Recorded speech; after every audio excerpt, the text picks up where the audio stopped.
Praise the Lord.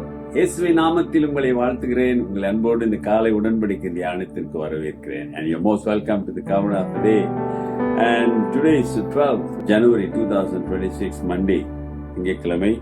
இந்த நாளிலே உங்களை இயேசுவின் நாமத்திலே வாழ்த்தி அன்போடு உங்களை வரவேற்கிறேன். நாட்கள் ஓடுகிறது, நாம் ஆண்டவர் மகிமையாக ஓட வேண்டும். சரி, ஆண்டவர் எருசலேம் போய் திரும்பி வருகிறார். அவர் சபித்த மரம் காஞ்சி போய் கிடக்கிறது. பிறகு தொடர்ந்து போகும்போது ஆண்டவர் பேசிக்கிட்டு போறார். அவர் சொல்ற காரியத்தை தான் நீ நான் பார்க்க போறோம். அது மார்க் 11:23 ஒரு ஒரு ஆழமான ஒரு காரியத்தை இங்கே நமக்கு சொல்லிக் கொடுக்கிறார். என்னன்னு பார்ப்போங்களா? Mark 11:23. For surely I say to you, whoever says to this mountain, be removed and be cast into the sea, and does not doubt in his heart, but believe that those things he says will be done, he will have whatever he says. Hallelujah. எவனாகிலும் இந்த மலையை பார்த்து நீ பெயர்ந்து சமுத்திரத்திலே தள்ளுண்டு போ என்று சொல்லி தான் சொன்னபடி நடக்கும் என்று தன் இதயத்தில் சந்தேகப்படாமல் விசுவாசித்தால் அவன் சொன்னபடியே ஆகும் என்று மெய்யாகவே உங்களுக்கு சொல்லுகிறேன். அருமையானவர்களே, இயேசு சொன்னதை அவர்கள் பார்த்தார்கள். இனி இந்த மரத்திலிருந்து யாரும் கனி புசிக்க மாட்டாங்க அப்படின்னு சொன்னது காலையில சொன்னாரு. மாலையில வரும்போது அந்த மரம் பட்டு போய் கடந்ததை பார்த்த உடனே ஆச்சரியப்பட்டார். எப்படி நடந்துச்சு? பிறகுதான் ஆண்டவர் இதை சொல்லுகிறார். இதை தொடர்ந்துதான் நீ சொன்னா நடக்கும். நீ விசுவாசித்தால் தேவனுடைய மகிமையை காண்பாய். நீ விசுவாசிப்பாயானால் நீ சொல்றது நடக்குன்னு சொல்றதுக்கு ஆண்டவர் உதாரணத்தை சொல்லுகிறார். என்ன?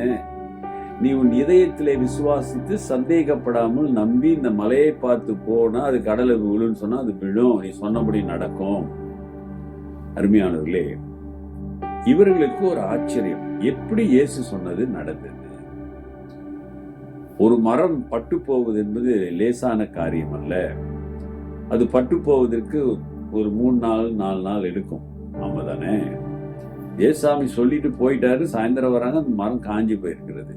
சொல்லுங்களா, ஆச்சரியம். இயேசுவோட வார்த்தைக்கு இவ்வளவு வல்லமையா? என்னடா என்ன பவர் அப்படின்னு ரொம்ப சிந்தனை பண்ணி கொண்டு இருந்திருப்பாங்க.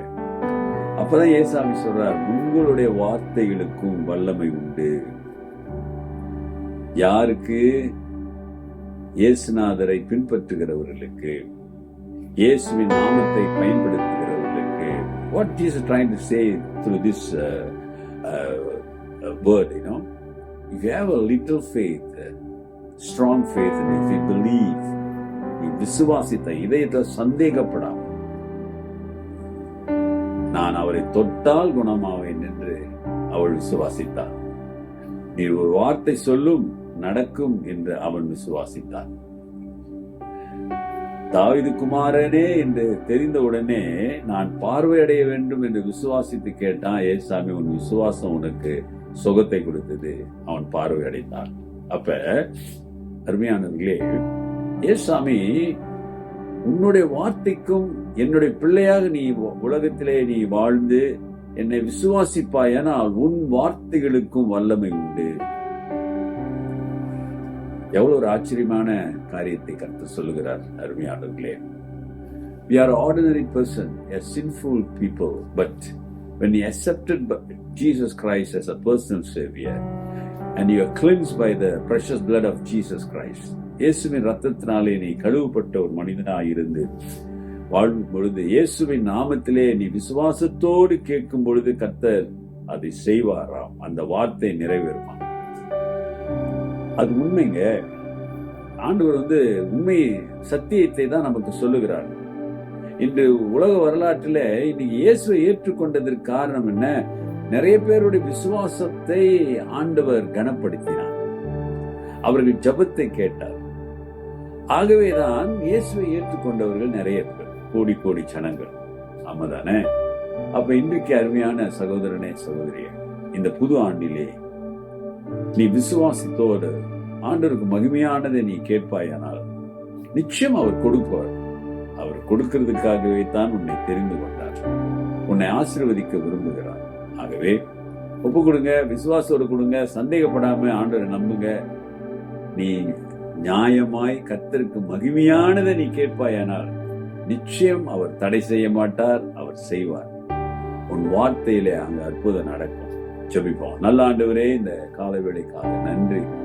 இந்த புதிய நாளிலே, இந்த புதிய வாரத்திலே உம்முடைய பிள்ளைகளுக்கு விசுவாசத்திலே நம்பிக்கை, உன் நாமத்திலே கேட்கக்கூடிய கிருபையை தரும்படியா ஜெபிக்கிறேன். விசுவாசத்தோடு சந்தேகம் இல்லாமல், வித்வுட் எனி டவுட் லார்ட், உன் நாமத்திலே கேட்கும் பொழுது நீர் அந்த வார்த்தையை கனப்படுத்துகிறேன் என்பதை இன்றைக்கு நீர் எங்களுக்கு சொல்லிக் கொடுத்திருக்கிறீர். அதற்காக நன்றி. ஆகவே நாங்கள் சந்தேகம் இல்லாமல் விசுவாசத்தோடு நோக்கி பார்க்க உதவி செய்யுங்க. கேட்கிற பிள்ளைகள் வாழ்க்கையிலே அற்புதங்கள் இயேசுவின் நாமத்தில் நடப்பதாக இயேசுவின் நாமத்தில் கேட்கிறோம் பிதாவே, ஆமென். நமது ஆண்டவராகிய இயேசுவினுடைய கிருபை, பிதாவின் அன்பு, பரிசுத்தாவின் ஐக்கியம் உங்களோடு உங்களை ஆசீர்வதித்து காப்பதாக. என் ஆத்மாவே கர்த்தரை ஸ்தோத்திரி, என் முழு உள்ளமே அவர் பரிசுத்த நாமத்தை ஸ்தோத்திரி. என் ஆத்மாவே கர்த்தரை ஸ்தோத்திரி, அவர் செய்த சகல உபகாரங்களை மறவாதே. ஆமென். Dear brother and sister, சகோதரனே சகோதரியே, நல்ல மரமாக நீர் இருப்பாயானால் உன்னுடைய வார்த்தைக்கு ஆண்டவர் கனம் கொடுப்பார். அந்த அனுபவம் உனக்கு இருந்திருக்கிறார். அப்படி இருந்தா ஷேர் பண்ணுங்க சாட்சியாக. Take care and God bless you.